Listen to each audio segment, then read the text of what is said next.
The art of war is to win without bloodshed or the use of force, the minimum necessary use of violence. Part 1. Self-directed warfare. Declare war on your enemies. In 401 BC, Xenophon led Greek mercenaries into Persian territory. When their leader died and they had nothing more to fight for, surrounded by the enemy, they had to become a concentrated force, fighting their way back home. The soldiers' spirit was crushed, they had weak morale and started fighting each other. Xenophon united them, thus defeating the inner enemy. Focusing on survival, the prospect of getting home alive to family and friends made them persevere. You cannot swing a sword without knowing what to hit with it. It's you against the world, and it's you against yourself. Fight your inner demons. Do not let your mind, your emotions, and your ego control you. Know yourself, and external enemies won't be able to harm you. You can stand up against anyone. Number 2. Do not fight the last war. Miyamoto Musashi is one of history's most dangerous samurais because he used to switch up his fighting pattern, changing his tactics regularly to keep his opponents guessing and on the defensive. The nervousness and paranoia this inflicted on his rivals made them easy targets. What has worked in the past may not work again. Forget the past. Adapt to current times, ever changing, ever evolving. George Bernard Shaw said, "The only man I know who behaves sensibly is my tailor. He takes my measurements anew each time he sees me. The rest go on with their old measurements and expect me to fit them." Number 3. Amidst the turmoil of events, do not lose your presence of mind. Lord Nelson disobeyed his hysterical commander in the battle at Copenhagen in 1801, keeping a calm head in a most hectic situation. By disregarding his commander's authority and seeing the battlefield for what it was, Lord Nelson defeated the Danish Navy.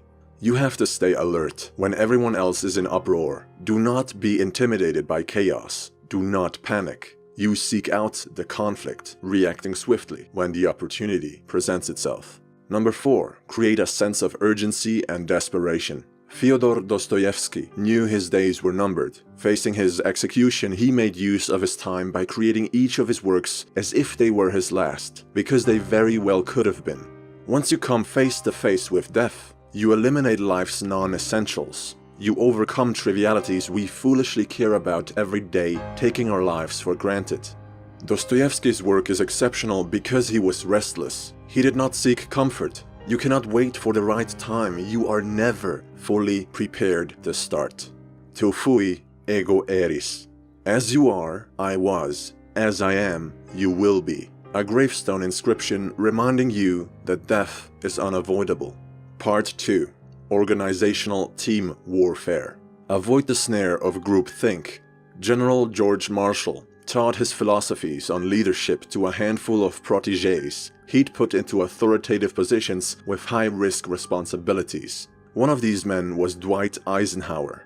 The general could rely on his subordinates as they held the same beliefs and ran their positions according to his vision.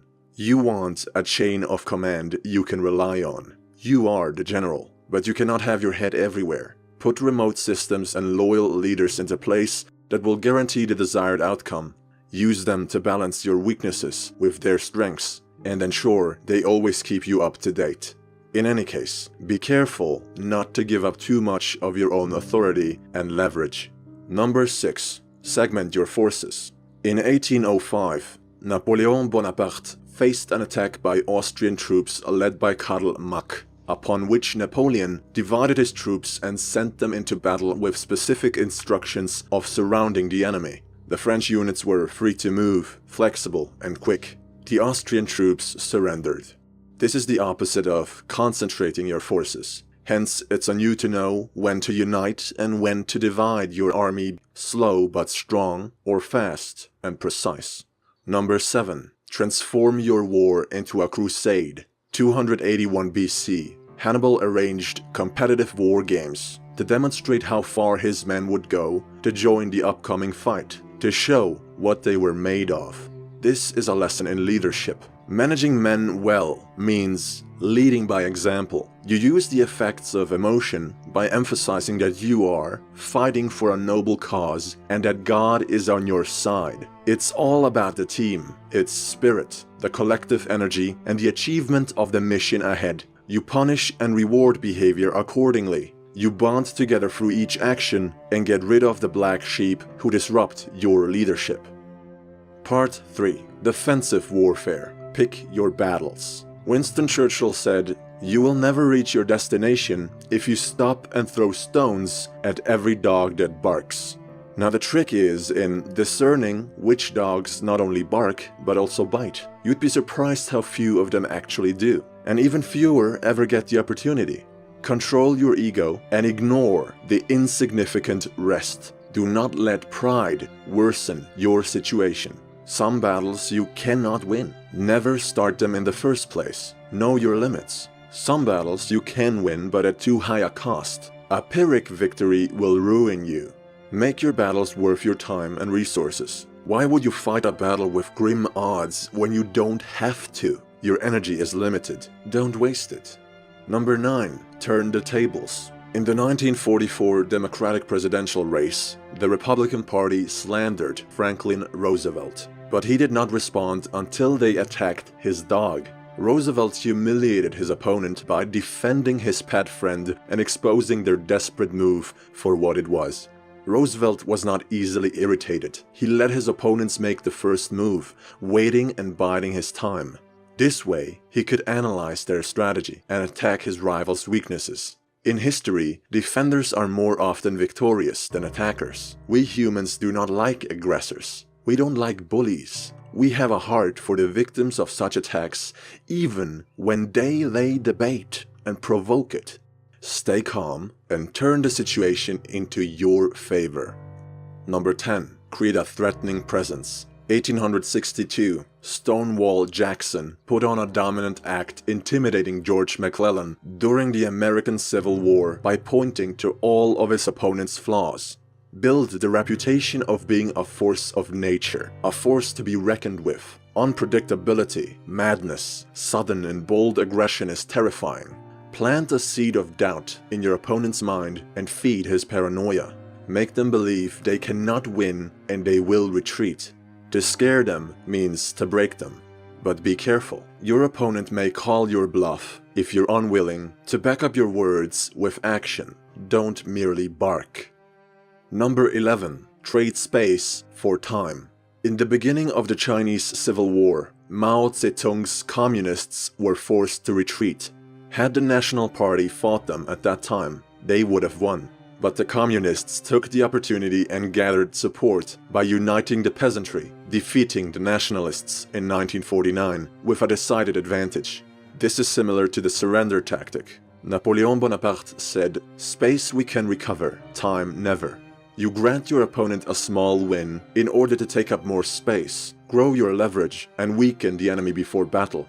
Frustrate them by fighting on your terms. This is classic Sun Tzu's Art of War material. The enemy gives you chase, you retreat. The enemy retreats, you pursue. It's all about the advantage that determines the end result. Part 4. Offensive warfare. Lose the battles, but win the war. Alexander the Great planned his campaign far into the future, which distinguished him from other leaders. One example of his purposeful goals was the capturing of all greater Persian Mediterranean ports, effectively leaving the enemy without a navy and taking the sea component out of future equations. It wasn't obvious until it was too late. Even though it has become a cliché, think several moves ahead. Determine the bullseye, plan to the end, and confuse your opponent, leaving him unable to read your actions, since they don't seem to have a connection. In other words, make them focus on the trees so that they can't see the forest. Number 13. Know your enemy. Prince Metternich met Napoleon Bonaparte, hoping he could find his weak spots. A few years later, he had helped arrange Napoleon's marriage to Marie-Louise, who wasn't the most pleasant wife. Napoleon's defeat at Waterloo had also been the work of Metternich's spying in broad daylight. Know thyself and know thy rival. One of the greatest skills in war, as in seduction, as in business, is the ability to read people. Master non-verbal communication, hide your observations, and devise the most effective tactics based on your insights. Number 14. Overwhelm resistance with speed and suddenness. In 1218, Genghis Khan overcame his opponent, the one who shall not be named, with the Blitzkrieg strategy. He segmented his forces for mobility, lost small battles on purpose, then shifted to serious and fast attacks, which the enemy had not anticipated. You start by making slow moves to set the pace to which your rival adjusts, then exploit the Überraschungsmoment to win the war quickly. Number 15. Control the dynamic. In 1942, during the Second World War, Erwin Rommel fought the British on the North African deserts, using smaller units, keeping them on the move and out of the opponent's reach. In order to reduce the gap between events and status updates, he'd often join the front line. You're in control. Be assertive. Zugzwang. Navigate your opponent by forcing him to move directly into your area of defense. The only downside to control might be not admitting that you have it. Number 16. Hit them where it hurts. In 209 BC, Publius Scipio conquered Nova Carthago, which was the Carthaginian capital in Spain. Scipio destroyed Hannibal's army's vital supply lines. Within 5 years, Scipio captured Carthage and ended Hannibal's saga. Everything has a center of gravity. Take a hold of it and unbalance the remaining structure, cutting supply lines, belief systems, and chains of command.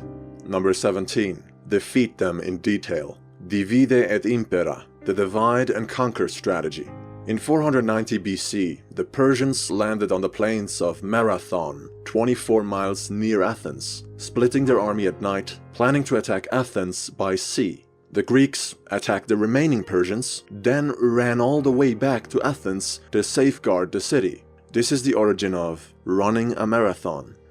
Divide large units and their easier targets. When your enemies are on the defensive, they will try to unite and face you with their full force. You do not allow them such strength. Number 18. Expose and attack your enemy's soft flank. In 1796, Napoleon Bonaparte baited Baron Joseph Alvinci into charging forward, hence exposing his army's flank. This was the opportunity Napoleon had hoped for, surrounding and defeating his opponent once more. Disorient your rival, make him drop his guard through indirection, then deliver a powerful blow to his exposed and vulnerable side. Number 19. Envelop the enemy. In 1778, the Zulu warriors fought the British in Natal, pressuring them with surprise attacks out of nowhere by knowing their home territory by heart. Enclosing the opponent does a number on his mental well-being. Feeling trapped, they will retreat if they can. Number 20. Maneuver them into weakness. Bokuden, a master samurai who was practicing the art of winning without hands, was challenged by a young swordsman. Bokuden decided they should have the duel on an island. As soon as the swordsman left the boat, the Grandmaster pushed it away from the shore, leaving the young warrior stranded. Outsmart the opponent, avoiding an advantageless direct attack through calculated moves, which grant you greater control over the situation at hand. Number 21. Negotiate while advancing. In 359 BC, Alexander the Great's father, Philip II of Macedonia, came to power, Athens refusing to recognize him. He spoke of peace and prosperity as he continued to expand his empire, uniting other Greek city-states to lead an attack on the Persians. Negotiate, willing to come to a win-win arrangement, but keep moving, focusing on your organization's progress. You avoid immediate conflict while furthering your interests. Your demands are bold, yet ever more reasonable as your shadow grows. Number 22. Know how to end things. In 1937, Lyndon Johnson won the election for a Texas congressional seat with the help of his friends in the party, defeating the older and experienced politicians. Not wasting a second, he humbly took to them, thanked them, and expressed his hopes for future collaboration, successfully. Show humility in victory and let fresh wounds heal. It's in your best interest that everyone accepts the outcome, comes to terms with it, and moves on. The exit strategy. Ende gut, alles gut. Part 5. Unconventional, dirty war. Weave a seamless blend of fact and fiction. In the Second World War, the Allies made use of key tactics that would cloud and slow down Adolf Hitler's decision-making before the invasion at Normandy. They set a doppelganger of General Montgomery in a theater far away. In England, they set up what looked like an army, but wasn't. Misinform your opponent. Make him see upside down, while you see what is at all times. Make a weak spot look strong, make a strong spot look weak. Do the opposite of what your opponent is really wishing for. However, don't fully rely on deception. A skilled opponent might see through the illusion, play along, and beat you at your own game. Number 24. Take the line of least expectation. In 219 BC, Hannibal attacked the Roman army, baiting them through erratic behavior. As the Romans crossed the Trebia, they found themselves facing gigantic war elephants. Other times, the Romans tried to bait Hannibal, but to no avail. Great advantage comes from not meeting your opponent's expectations. Others have a mental model of you based on past experiences, stories, and conflict. By going against this image they've created of you, you surprise them in your favor. Number 25. Occupy the moral high ground. Martin Luther, a German priest, argued against Pope Leo X that only God can forgive one's sins, as the Pope was trying to earn money by selling privileges. Luther revealed the hypocrisy, justifying his arguments as moral, attacking the reputation of the Pope and refuting him based solely on the Bible. You're good, your opponent is evil. You create an us versus them dynamic. Demonize the other and present your side as the virtuous one. However, you may lose support, seeming righteous and condescending. Number 26. Deny them targets. In 1812, Napoleon Bonaparte invaded Russia. His French forces of 450,000 were decimated to a mere 100,000, losing even more men on their retreat. The Russians were playing for time, drawing the French forward with little conflict, destroying any resources they could not carry. Guerrilla warfare works best on the minds of large armies, tiring and starving the enemy, using nature to your advantage by letting them freeze in the cold or dry up in the sun. When your rival is ready to fight, frustrate him through your absence. Number 27. Seem to work for the interests of others while furthering your own. In 1467, the Duke of Burgundy allied with England in the hopes of attacking Louis of France in unison. Louis, however, was informed of the Duke's intentions and allied with England in the same breath, crossing his adversary's plans. Make strategic alliances that benefit you. Do not hesitate to do favors for those who will be of help in the future. As you treat others kindly and generously, you put them in your debt. Keep in mind, rarely does anyone help you without an agenda. Number 28. Give your rivals enough rope to hang themselves. In 1635, the French founded l'Académie Française to protect their language from deteriorating. When the Bishop de Noyon was given the position of consul, his arrogant and repelling demeanor proved to be a threat to the cause. He was given a speech to perform with which he would make a total fool of himself. His blind spots didn't allow him to recognize what humiliation he would bring upon himself. At last, the bishop left the academy on his own. Some individuals are inherently self-destructive. You let your adversaries end themselves as active agents in their own demise. As they overreact, hurting their own reputation, show your innocence. Don't interrupt your enemy when he is making a mistake. Number 29. Take small bites. In the Second World War, Charles de Gaulle visited Winston Churchill to ask for permission for a small broadcast to his fellow countrymen in France. It was a small favor, and Churchill didn't want to offend a fresh ally. De Gaulle spoke to his people who had been suffering under the Blitzkrieg invasion of the Germans. De Gaulle promised to talk to them again the following day, which hadn't been part of the bargain, but Churchill played along. What harm could it do? De Gaulle became more aggressive, calling the French people to arms, gathering ever more support, eventually leading his newly recruited forces in Africa, creating the French resistance and becoming all too powerful, step by step.